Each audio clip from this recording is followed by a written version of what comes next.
I will call the meeting to order. You don't need to do all this stuff, Nope. do we? All right. Next, we have the reorganization, seating of new council members. Derek, is that you? Mr. Franciscato, if you want to take your seat, please. Right. I'd like to introduce Zane Franciscato, who's our new city council member for Ward 4, replacing Mr. John Wilkin. And we're just excited to work with him. All right, thank you. Now we'll call the roll. Taylor. Here. Coulterman. Here. Streisand. Here. Tanyas. Here. Singleton. Here. Morgan. Here. Miller. Here. Franciscato. Here. We have quorum present. All right, thank you. Next, we have the oath of office for newly elected officials. Do you want them to stand here? Do you want them to stand here? Let's have them here. Okay. So can the newly elected council members come up in front of, in this area? The bullpen. The bullpen. Make them kneel. That's on the tape. That's a nice suit, Streisand. Thank you. I said that. That's a good time. It's like Congressman Okay. strikes. Yeah. Yeah, I know. It's Derek, really you come over here, impressive. I man. like that. What do we, where, like, Derek's are we- gonna issue the oath so from we're, over here. we're facing You're you, facing is that Derek. what we're doing? Derek will do it. Alright, is everybody ready? Alright, if you could all raise your right hand, please. First off, just want to thank you all for serving our city well, and just excited to work with each one of you. Got to turn it on. It's fine. Good? Okay. Not videotaping. Okay, so everybody's hands are raised. Behind you, I'm gonna have you sign the oath when we get done too, so if you guys could please do that as well. Do you, Zane Franciscato, Jessica Coulterman, Matt Strice, and John Singleton solemnly swear that you will support the Constitution of the United States and the Constitution of the State of Nebraska and the ordinances of the City of Seward, Nebraska against all enemies, foreign and domestic, that you will bear true faith and allegiance to the same, that you take this obligation freely and without mental reservation or for purpose of evasion, that you will faithfully and impartially perform the duties of the office of the City Council Member for the City of Seward, Nebraska, according to the law and to the best of your ability. Do you further swear that you do not advocate nor are a member of any political party or organization that advocates the overthrow of the government of the United States or of this state by force or violence, and that during such time as you are in this position you will not advocate nor become a member of any political party or organization that advocates the overthrow of the government of the United States or of this state by force or violence, so help you God. I do. I did. Thank you. It's a lot, so thank you guys. Congratulations. Try going as fast as it takes a while. Like, there was one sentence before the end. Can you repeat that? Yeah.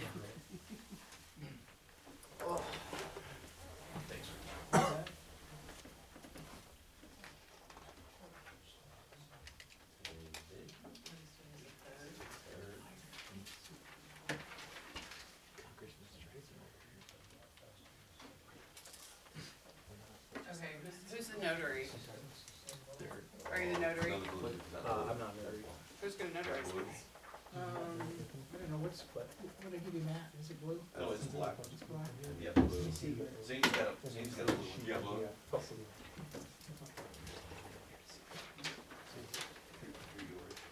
Sure. Okay,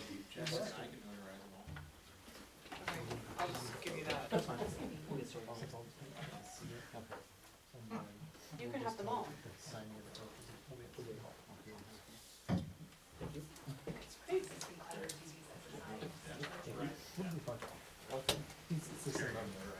Thank you. That'd be great. Your stuff here. Okay with that? This one's probably.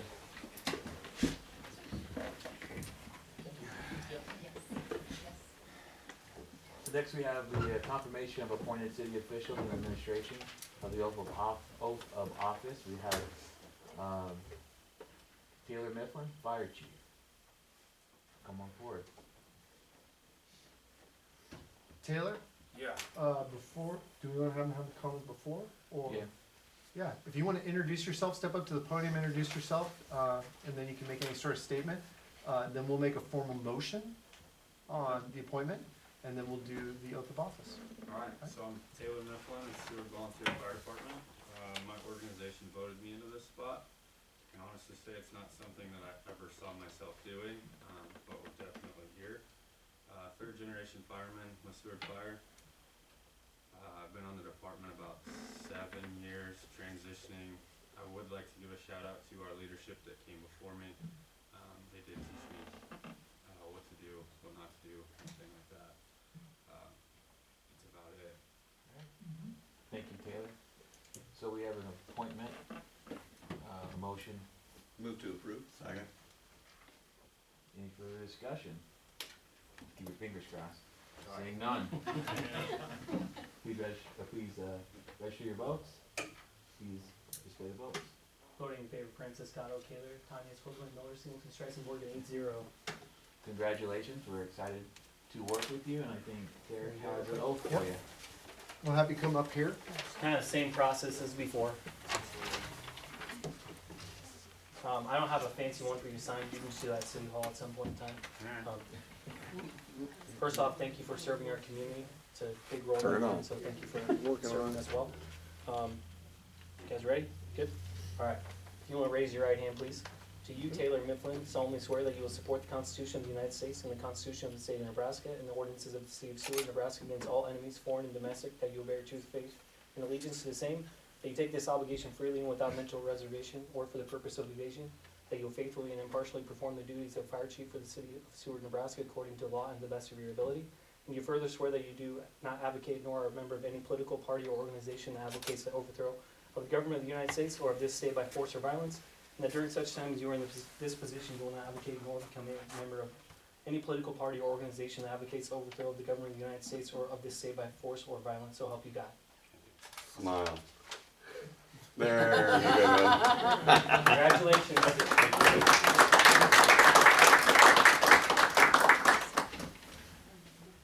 Alright, next we have the confirmation of mayor appointments, city council members to city boards and committees.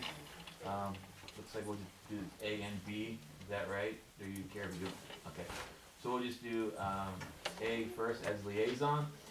We have Civic Center Commission, Megan Kaler and John Singleton. We have the Cemetery Board, Zane Franciscato. Community Redevelopment Authority, Zane Franciscato. Fire Department, John Singleton. Library Board, Jessica Coulterman, Rich Wergen. Park and Recreation Board, Matt Streisand, Tatum Tunyas. Planning Commission, Matt Streisand, Rich Wergen. And Tree Board, Rich Wergen. Is there a motion to approve? Move to approve. Second. Is there a motion and a second? I'm not gonna let you discuss this one, cause I don't know where that's gonna go. Please register your votes. Orange horse Too late, trading. too late. No horse Display the trading. votes, display the votes. Voting in favor, Franciscato, Kaler, Tanya, Squigler, Miller, Singleton, Streisand, Morgan, 8-0. Thank you. And for, 2B, for appointments, Aging Services Commission, Tatum Tunyas, CDBG Application Review Board for Economic Development, Program Loan Reuse, Zane Franciscato. Seward Community Recreation Facilities Committee, Jessica Coulterman, Carl Miller, and Matt Streisand. E911 Board, Jessica Coulterman and John Singleton. Seward Foundation, Carl Miller, Tatum Tunyas. LB 840 Sales Tax Application Review Board for Economic Development, Megan Kaler, Carl Miller. Personnel, Finance and Audit Committee, Zane Franciscato, Jessica Coulterman, Carl Miller, and Matt Streisand. Seward Saline County Solid Waste Agency, John Singleton. And Rail Campus Redevelopment Review Committee, Carl Miller and Matt Streisand. There's a motion, Move to approve. Second. a motion and a second, please register your votes. Please display the votes. Voting in favor, Franciscato, Kaler, Tanya, Coulterman, Miller, Singleton, Streisand, Morgan, 8-0. Alright, thank you. Next we have the election of council president. I say, and with this as the current president or current council president, I know coming up, I've got a lot of other commitments with two kids going to college within this next year, so I'm not looking to be nominated this year. And so with that and some discussion, I am looking to nominate Jessica Coulterman to take my place as council president. Anyone else wish to make a nomination? If there's other nominations, can you just do a consent? Do you accept the Yeah, nomination? if you accept No, no, she does. nomination, then Reluctantly, yes, I will accept the nomination. So with that, you just do a, how do you want, Thanks, Carl. do a vote, okay? In favor, please register your votes. Please display the votes. Voting in favor of Jessica Coulterman as council president for 25 is Franciscato, Kaler, Tanya, Coulterman, Miller, Singleton, Streisand, Morgan, 8-0. Alright, thank you. Next we have, next two items make up the consent agenda. I move to accept the consent agenda. Second. We have a motion and a second to approve the consent agenda. Please register your votes. Please display the votes. Voting in favor, Francis Scott, Kaler, Tanya, Coulterman, Miller, Singleton, Streisand, Morgan, 8-0. Item number one under administrative items, consideration of a change order number 3 with general excavating for utilities and site work at the 500,000 gallon water tower in the amount of $88,103.58. Welcome, Mike. Thank you and good evening. So we have a change order here, rather substantial amount of 88,000, roughly 10% of the existing contract, including change orders 1 and 2. These are a compilation of 11 different items that were run into as we were executing the contract. The tower was split into 3 contracts. Structure of the tower itself, including the coating. This contract is utilities and site work, which is primarily development of the site itself, paving, installation of sod, electric for the lights, and miscellaneous items. And then the third contract is the demolition. And so there were some inaccuracies in the bid documents, and so for those 11 items, the 88,000 indeed corrects. The items varied in cost from $3,500 up to $14,400. They were checked against bid items, and the change order prices were confirmed to be, with spot checks, confirmed to be good prices relative to the original bid line items. Also, in the right-hand column, the increase of this change order in time is for 301 days from the existing substantial completion date of October 18th to the proposed substantial completion date of August 15th, and then 284 days between the final completion dates of November 18th currently up to August 29th. The time is primarily somewhat for these items, primarily because this particular contract, some of the items have to wait until the tower is coated. So we currently have a tentative schedule with the first contract for the tower construction to resume work on the coating in April. It would complete by the end of May roughly, and then the month of June we would have AT&T and US Cellular install their equipment for the new tower, and then GE, the contractor for this particular contract, would resume in July. And so we gave a little bit of flexibility in that time period. But essentially what this contract does is tries to adjust this current contract to marry with the other 2 contracts in terms of what's realistic for recoating that tower. So with that, I ask for council approval for this change order number 3. I would advise that there are additional items that we didn't have paperwork yet. We will have probably in 2 weeks a change order 4, some miscellaneous items that relate directly to these items, 11 items that comprise this change order.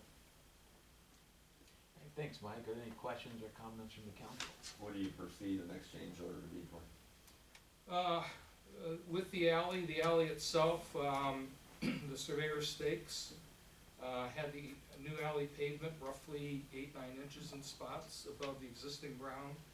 And so we do have some additional rock and additional soil work that's being done in the adjacent private properties north of the alley, essentially to make the alley as if it were at the same location originally. So now that it's 8 inches, 9 inches higher, we essentially have to make the surrounding ground roughly meet that new height.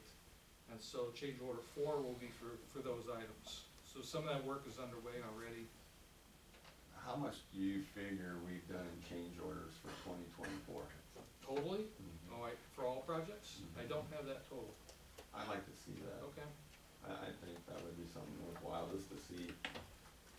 And then in the future, is that something that we can hold our contractors a little more, we wanna say, control over what they're quoting, or is that something that's out of our control? It varies by project, and so it varies by the contractor awarded in the project. For this particular contract, I used to do this work on the design side. My assessment is the engineer is more familiar with tanks that are installed on rural lots, not urban lots.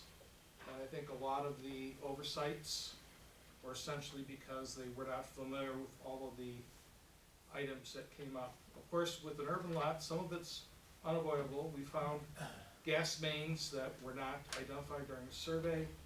We later found out when we dug it up that the gas main changed in elevation several feet. And of course, things had to be adjusted, storm sewer, had to be adjusted accordingly. So there was, so in this particular project, I'm not sure that, I think some of these would probably have emerged anyway, regardless of what was done in advance. I think part of the answer to the question, you know, there's always going to be surprises, like with any remodel or like of your house or anything, any project, especially of this scale. There will always be some surprises that you discover in good faith. No one was trying to hide it. No one was trying to get away with anything. I think to John's question, you know, we do want to make sure though that you don't have a contractor that's underbidding and then tries to get the bid and then tries to make it up with change orders later. And that's part of Mike's role, is making sure that you knew what you bid on. We're not going to bail you out because you underbid to get the contract. And I think those are two separate issues. Is that fair, Mike? It is fair, and so I do spot check, I do go through every change order, look at every line item. I do spot check relative to other costs for other projects. One example is the high dollar item for this particular change order, a new storm sewer. The uncovering of a gas main that was in the way, and we had to put in a second storm sewer junction box. The cost here, $14,400. The bid cost in this project was $16,000 and, well, some dollars over $16,000. And so that price is kind of in line. The street department wound up with a 2-inch service instead of a 1-inch service. The change order price here in change order number 3 is $95 more than the bid price for the 3/4 inch service. And so $95, I think, over that period of time of 2 years since we originally bid it, is reasonable.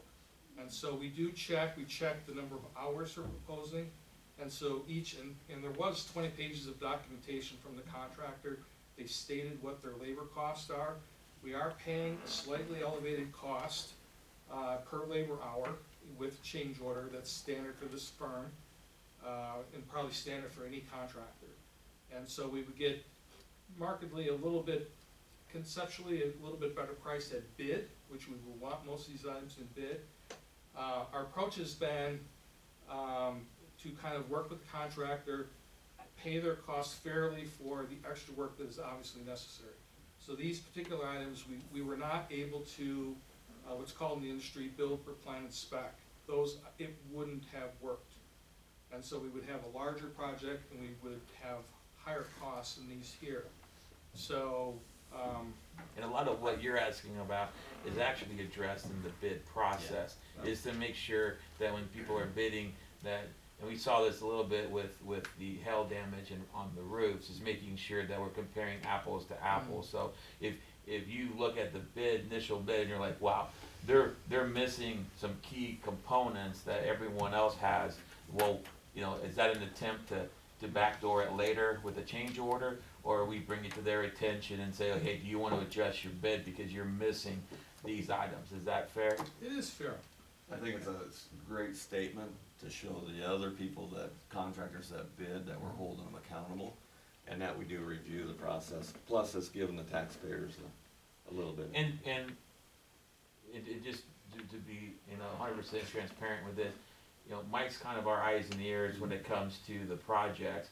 If Mike had any concerns about a particular contractor, I would trust Mike would bring it to our attention the next time we had a project and maybe discourage using that contractor because he felt that maybe things weren't all maybe above board. But we haven't had that issue, especially with this, and so I don't anticipate that. But that was one of the original reasons why I felt it was important that we had a city engineer on staff, because I wanted somebody who worked for us out there monitoring these types of projects and not relying on the contractors or the person in charge to tell us everything's fine. Yeah, and I think it's a great statement if somebody is underbidding, like you just said, that they're not making it up with these change orders. Right. I And I like do that think that's- there is a certain allowance in the initial bid. Isn't there typically for change orders, or? Well, there can be, but Okay. we have not, We have not not- done that. So that would But be we another, can- another thing that make could be allocations. considered if we felt that it was getting out of hand. But unfortunately, with recent years, with costs going up and everything else, it's kind of par for the course right now. And, you know, essentially throughout the construction industry, for infrastructure, simply not enough qualified people, laborers, equipment, materials, and everything is being rushed, right, to get the work done. And everybody's pressed very hard, and, I think all of the contractors we have had, we've been very fortunate to have good contractors, particularly in the Park Avenue and the Bradford. If you recall, it's been a couple of years, but the low bidder was substantially lower. They didn't have the qualifications, and indeed, we did decline the low bid at that time, NL&L out of Omaha. And we did award to the second low, to avoid that very thing, right? What we would potentially anticipate being in that position to pay change orders. The thing with change orders is if your projects are usually never perfect, and if your project's not perfect, then you are susceptible towards the contractor halting work and forcing you to accept a contract, or by the standard contract document, they're given the ability to hang tight until it's resolved. And so we haven't had that issue, and we've been able to proceed on good faith, and so far it's worked well. And all of the work that we have had to date, especially with these change orders, has been high-quality work. So I don't suspect any of the work has been done poorly. So certainly over time, a lot of great value, I think, in the work being done. Good news is we probably won't be around for the next water tower anyway, so you should be fine. Anything else? Two other items. We also hold to that same standard the design firms that are designing these projects and doing some of the construction engineering oversight.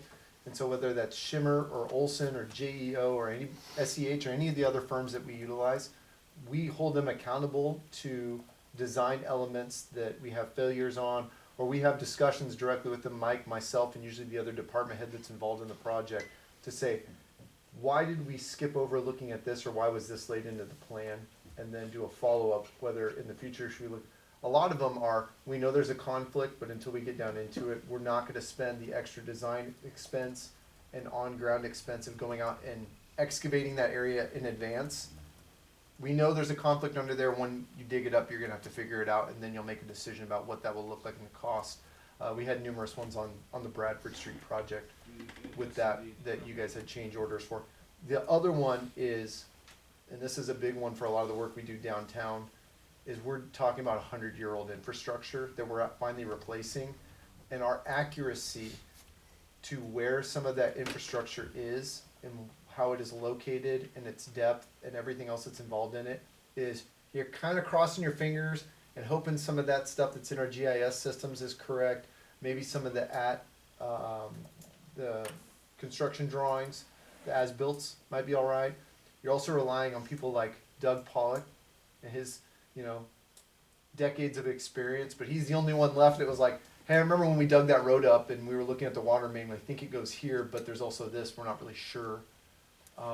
It's a maze of different things in there, and if you look through just the list of what's on this change order, a lot of this is interaction with the 100-year-old infrastructure, whether that's a water main and a fire line that feeds into the National Guard Museum, as noted on here, hydrant locations, things like that. And we have done a lot more with geotagging to try to avoid some of these issues in the future, especially in the older parts of town. Like when we had the water tower issue before, we're trying to shut off the valve where we found the break, and there were valves that were there that weren't on the map, and there were valves that weren't there that were on the map. So, unfortunately, if you don't audit those systems regularly, by the time you look, it's usually an emergency, and you don't have time to be looking too much. And so we have tried to just, for the general statement, we've tried to do more with figuring out where all that stuff is, because there's a lot of it, and it's everywhere. I do like your statement though, for the future, that we should add something in the contracts about change orders. Cause as many years as I've been on the council, we've never had this many change orders. So I think that would be a great plan for the future to look into that. Sure. Any other questions or comments on this item? I have Yes, one. Rich? I know, Mike, when you were talking about the alleyway, now, most of that alleyway is going to lead onto property the city currently owns, correct? Half of it, yes, Half correct. of it, The okay, now, south half, my comment is referring to the other half that we don't own, yes. making certain that the city, makes a strong effort to let property owners know that when we change the grade, cause basically they're bringing dirt and raise the part of that alleyway, correct? Correct. And so when we change the grade, it may have an effect on somebody's property in that. Indeed, and this is probably an example where it's substantial, more substantial than most any other case since, in the 4 years I've been here, almost 5 years. So, and before we made any modifications, to their properties to account for that, I had discussions with both property owners multiple times as to what the plan was. Okay, And certainly got their, verbal approval. Some of it is contingent on, they don't understand, we're partway through that modification now, and I think once they see it, you know, then we have an ongoing discussion. It's difficult for them in text and in a plan, 2D plan, to understand what's really gonna happen to the yard. But hopefully by the time we're done, it'll look like it was supposed to be that way all along. okay. That's kind of our goal. Well, thank you for clarifying that, Sure. because I know some of the changes that took place, with other projects we've done, people are very aware of changes like that, changing the grade and changing the runoff and so forth, and so. In many cases, people don't really understand with right-of-way in particular more than alleys, but even alleys, they don't really understand where their property boundaries end Yeah. and the city's right-of-way begins. And so that's kind of an ongoing discussion we have virtually with every abutting property owner, so. Okay, thank you for that, thank you.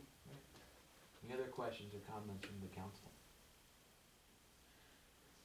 I entertain a motion. Move to approve. Second. We have a motion and a second. Is there any further discussion? Seeing none, please register your votes. Please display the votes. Voting in favor of Francis Scotto, Kaler, Tanya, Oakland, Village, City Construction Board, 8-0. All right, thank you. Item 2, consideration of a resolution to adopt the sidewalk cost sharing installation program. Greg? Yes, as noted in the fiscal year 2024-2025 budget, we were gonna implement a sidewalk cost share program.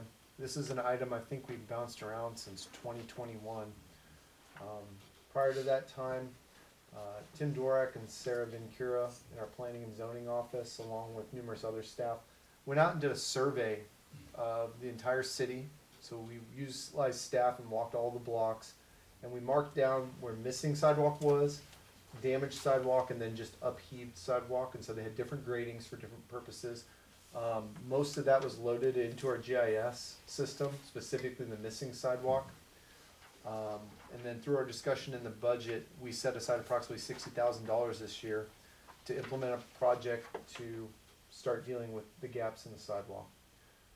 As we took a look at this, we wanted to make sure that the priority was given to ADA accessibility as part of our ADA transition plan, which is a requirement of federal statute.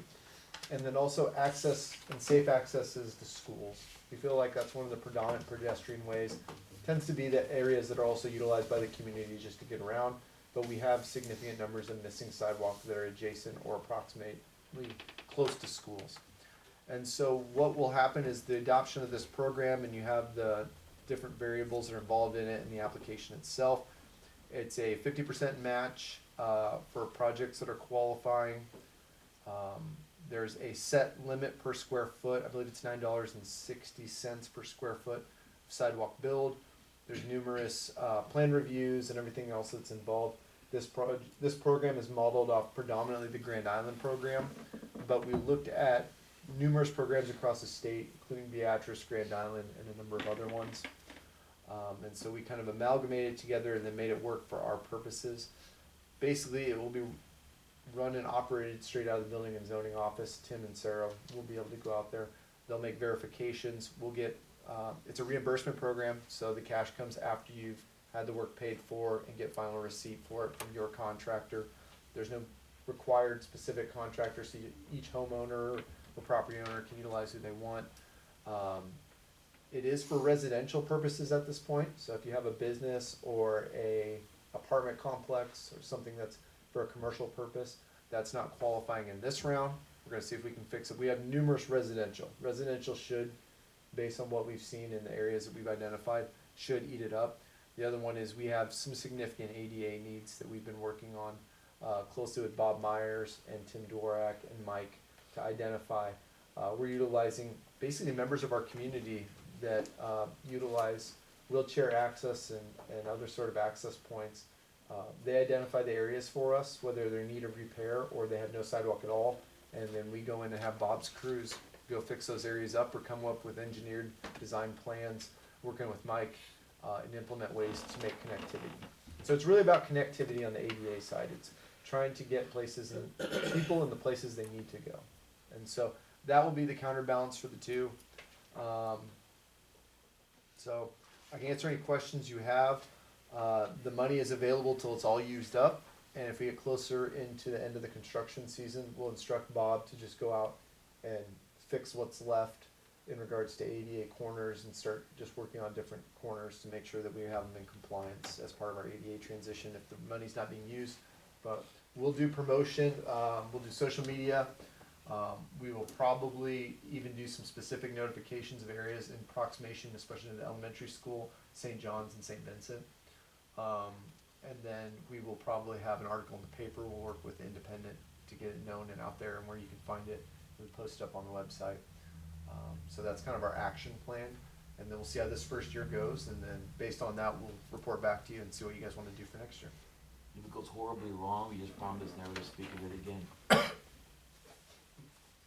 Now, there's definitely a need in the community, and I think part of it is just that, especially as the community grows, you might be on the edge of town at that time, and so maybe you didn't have a sidewalk put in because there were no houses beyond your house. It was a cornfield, and now, 20, 30, 40 years later, we have houses there, and that did put the sidewalks in, and so then you have these gaps, and you notice it around, like on Pinewood by elementary school and some other places where you'll see kids walking down the middle of the street in some cases because you don't have sidewalks on either side, and so it's probably long overdue. It could just sometimes be controversial, and I did not want to be heavy-handed at this point and be telling people you have to do this, but my hope is that they'll see the value and not just the incentive of the program, but just the overall safety need for the community, and that it's a good idea to participate. So that's the reason for it, and like Greg said, we'll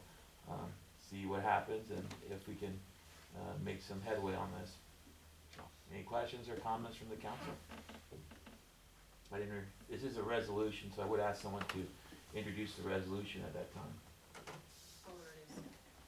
Alright, the resolution has been introduced and is designated as resolution number 2024-37. Would anyone like to move that this resolution be passed and adopted? I so move. We have a motion and a second. Please register your votes. Please display the votes. Voting in favor, Francis Dowd, Kaler, Tanya Coltman, Miller, Singleton, Streisand, Ward, 8-0. Alright, thank you. Item 3, consideration of amendments to the employee handbook dated August 15, 2023. We have items A and B. Derek. Yeah, so this is the first review of the handbook that we passed back in August of 2023. If you'll all recall, we had the big undertaking of starting at the beginning and implementing all the sections. Took a long time. We got it done last August, and I was very happy when that was done because we had a nice, fresh new document. So as with any document, it's only as good as the amount of review that you put into it. So Greg and I are constantly looking through it, making sure it makes sense. We have items marked for the future to revisit and look at and try to improve or rethink how we're going to write it or get employee input on those kind of things. First one that I wanted to talk about was section 3.82. This section was just called on call. before. And basically just talks about, we have some employees, let me scroll down here, we have some employees that are, on call, such as electric, water, wastewater, street, and public properties. They have a designated person that they say that they're on call for the whole week, and if there's an emergency that arises, they respond to it. If it's a big emergency, they might call out other people, from the department to help them respond, but we have a person from those departments that respond every week to it. For a couple departments, electric and water, wastewater, they have a little bit more of a duty where they actually have like a iPad with software, so they can monitor the infrastructure. For the water, wastewater, they have the SCADA monitoring, and there's an acronym for you. It's Supervisory Control and Data Acquisition. That's what SCADA stands for. The water, wastewater one's an active kind of one where you can look in real time what the levels are and where things are at, just to make sure we don't have disaster strike the city. So any time of day or night, they can make adjustments. They can see where things are at and respond to an emergency before it really gets bad. With the electric one, they have a little bit less control. We're going to a system where they'll have a little bit more control and can do those things like the water, wastewater ones.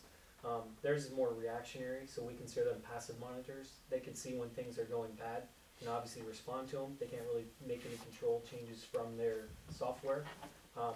So in looking at all that and saying all that, what we've been doing right now is we've been giving the water, wastewater employee that's on call an additional 2 hours for that monitoring, in addition to their 2 hours they get for being on call. So they're getting 4 hours for that time.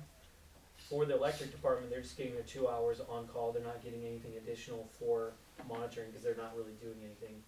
You know, they have the thing with them, but they're not actively looking at it every day, whereas the water, wastewater employee's looking at it multiple times a day. So it wasn't written in here very clearly, and after talking to Electric Superintendent Ruther, and also our wastewater director Cole, and their deputies, we determined that the way we've been doing it right now seems fair. And so we just wanted to get it into writing to put that the water, wastewater employee is going to get 2 hours in addition to their 2 on-call hours, and that the electric employee, since they're a passive monitor, wouldn't get anything additional. Just so we have it in writing, because we're already doing this, so it's not changing what we're already doing, it's just writing it out clear for everybody. The second item related to on-call is for inclement weather. And again, I put A, B, and C on this because it was all just one big jumbled mess, and I thought this definitely warranted having it separated out just so you can understand how they're all different. In the past, there was something written in there where they would get a quarter of an hour if they were identified to be on snow duty for the future. So say we have a snowstorm rolling in, and usually Bob Myers, street superintendent, is the one kind of in charge of that situation, and he has a list of employees. He would let them know verbally usually to be ready to go at a certain time, and you know they would do their thing. Well, what it says in our handbook is that they need to have written notification. We have never been doing that. We haven't been giving them any compensation for that time. So in looking at this whole section, Greg and I were thinking like, well, if we're not doing it that way, we either should get rid of it or revise it and make it make sense. So in talking to Street Superintendent Myers and also Public Properties Director Court, who are the primary respondents for the events, you know, usually snowstorms for the inclement weather, we said what makes sense. So basically what we came up with is that we're going to have a list of identified employees, get a written memo together, give it to our payroll clerk, and allow them to get a little bit of compensation. We took this section with the revisions to the Personnel, Finance, and Audit Committee on November 19th, and the recommendation was that they get a half an hour if they're on this, if they're declared to be on call for inclement weather event during a regular week, and then 1 hour if it was on the actual holiday. So if it was on Christmas Day, then they would get an hour of comp time for that. So that's kind of how we wanted to clarify and just kind of make it clear and make it work with what we're doing currently. Do you have anything to add on that, Greg?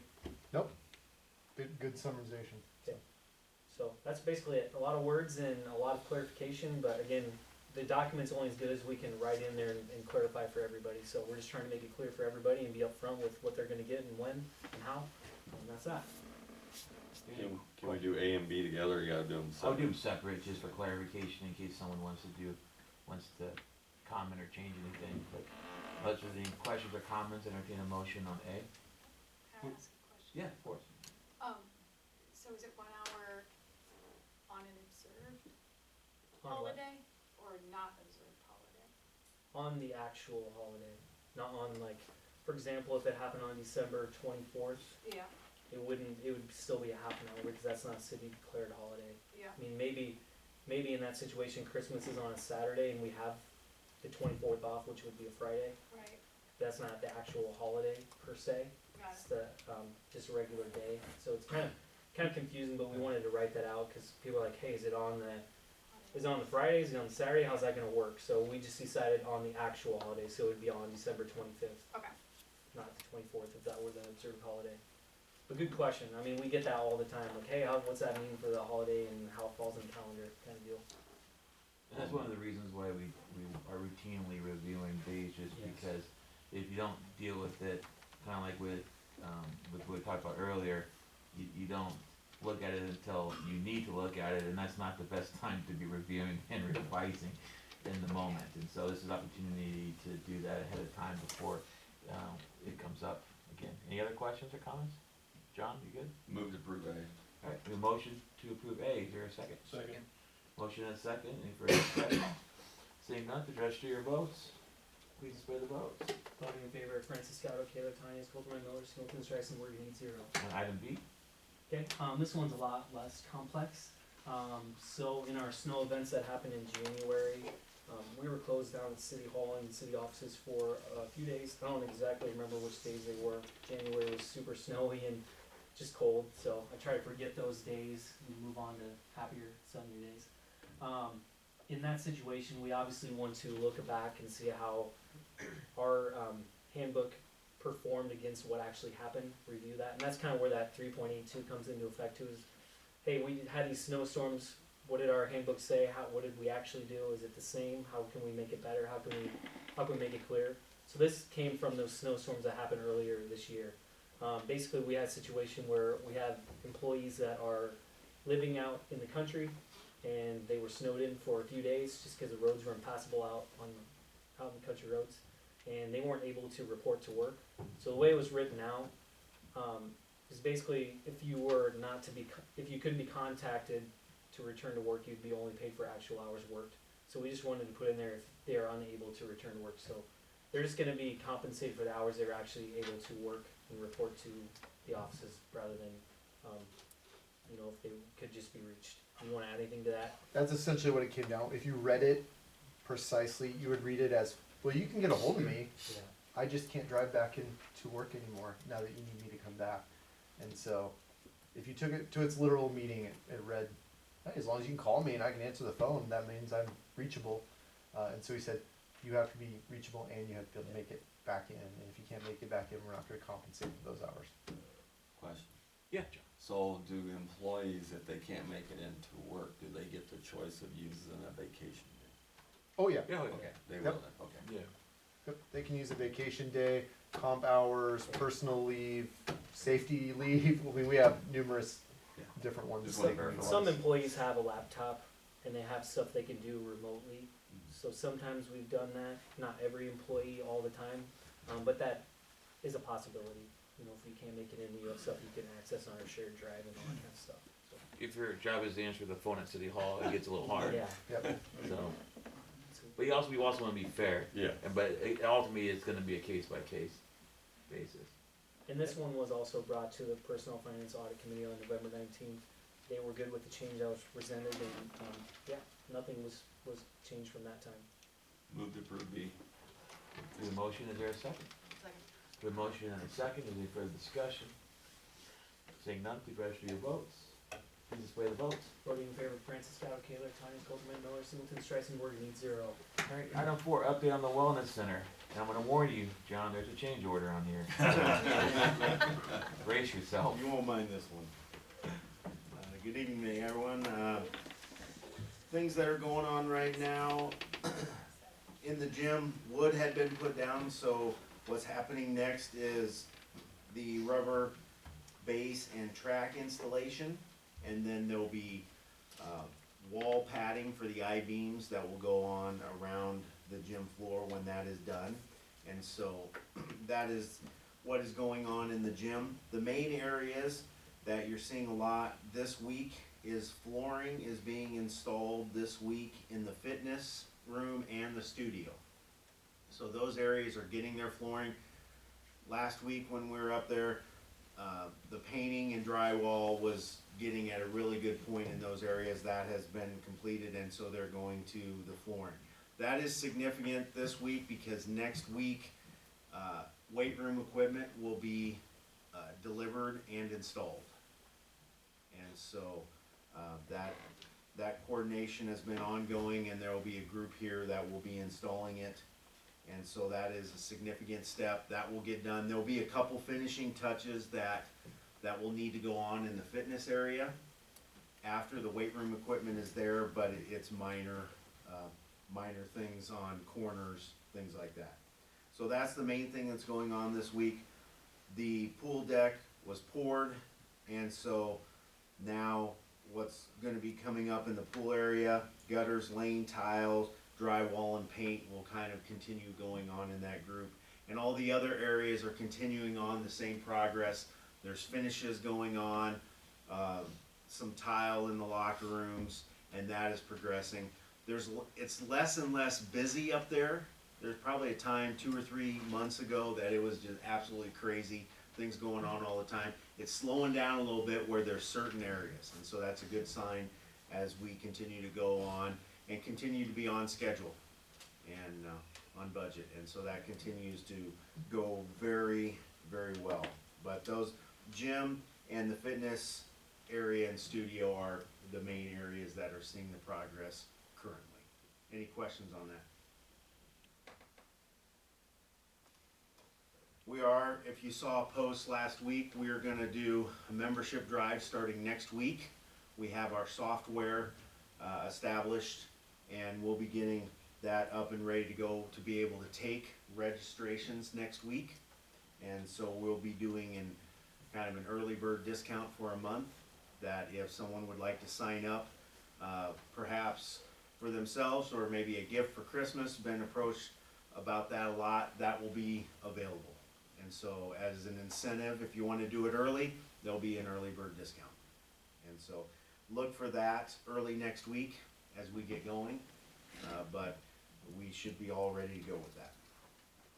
So that's exciting to get people going. I've been asked a lot of questions by a lot of different people, and people are excited to do that. But with that, I'll go on to A, the change order that you're given, change order number 2, similar to number 1, is that it's a net zero, in that costs that that you would see there are covered by savings in other places, where there's been places that we've saved, for instance, in the pool area, by doing shotcrete. That's just one example.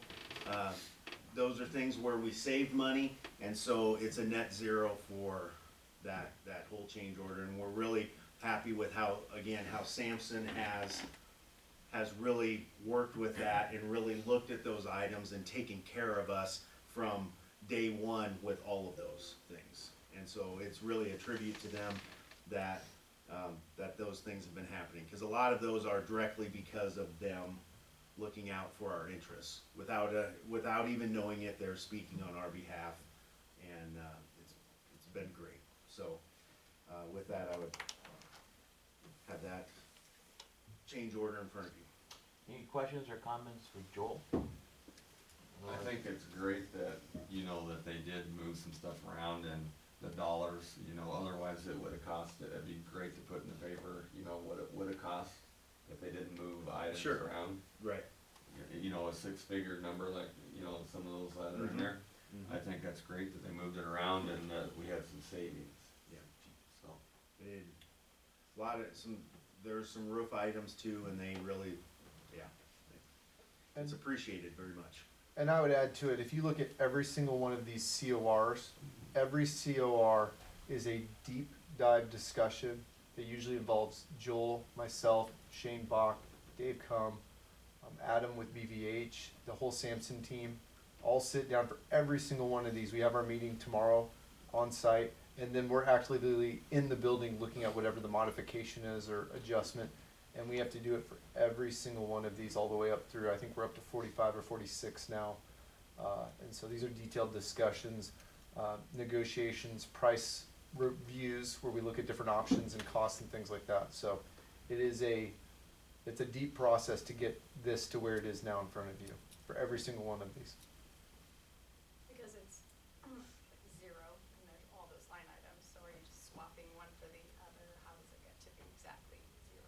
Yep, you're swapping out the savings that we're Right. finding and utilizing and making it so that we're not adjusting the price up on the total project, so. So it is technically a change, but it's a net zero, but we just wanted the council to be aware of this and to hopefully approve that as they continue with the project. Anything else, Greg? Nope. Alright, unless any other questions or comments from Joel, we'd entertain a motion on A. Move to accept. Second. We have a motion and a second, any further discussion? Seeing none, the rest of your votes, please display the votes. Voting in favor, Franciscato, Kaler, Tanya, Coulter, Miller, Singleton, Strice, and Morgan, 8-0. Alright, thank you. Thank you, Joel. City Administrator's report. My city administrator report is included, in the packet. Obviously, one of the biggest projects we've been working on is the wind down of the Highway 15 project. And so, right before Thanksgiving on Wednesday, we opened up northbound traffic. They are continuing to do some finish work, especially up near North Avenue. I believe once they get that finish work completed, we'll move back over into the northbound lane, and then we'll be clear from the winter, and then they'll come back in the spring and do final things like sod, some other finalized work, and then punch lists and stuff like that. So that is our hope, but still bear with us, but it's very nice to have that northbound traffic in there. One of the other periphery elements that we'll probably have a discussion on at the 17th meeting is what do we do now with Second Street? So Second Street is painted and it has the no parking on it, and we've got to experience that for the last 7-8 months. The current plan right now, if we don't change anything for the winter, is that we'll leave it alone because we're not gonna go strip all the paint off and pull all the signs immediately. We did pull the signs at Pinewood already.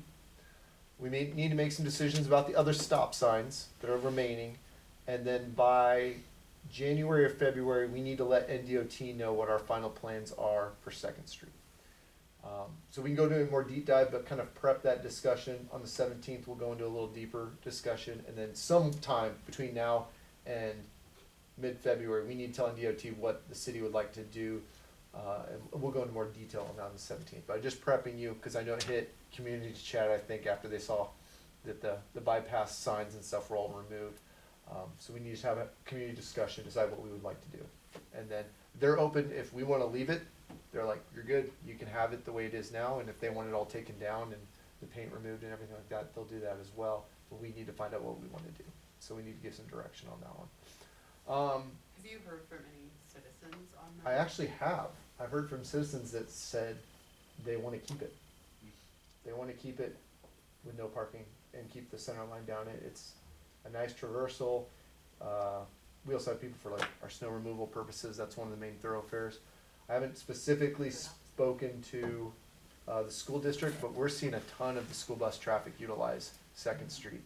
And so I think we need to have a community conversation with, especially with the residents along there. So, but I've spoken directly to numerous residents that live on Second Street that have said,